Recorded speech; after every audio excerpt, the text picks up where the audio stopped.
Ayan, gagawa po tayo ng shawarma. Ayan, ito po yung skin ng orange. Inagtad ko po siya. Bawang po.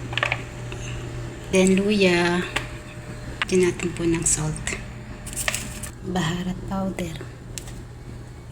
Black pepper. Lemon.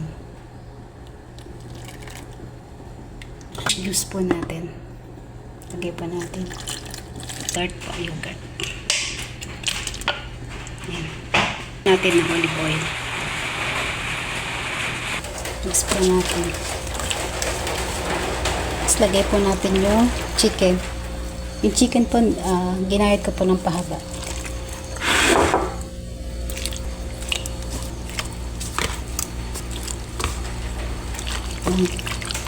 Marinate po natin siya ng 1 oras. Lagay po natin sa freeze, sa ref.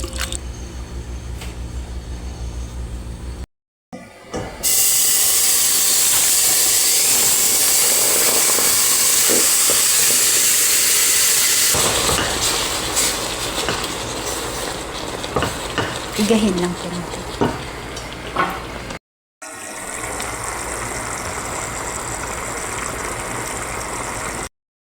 Yan, okay na po ito. Okay. Okay na po.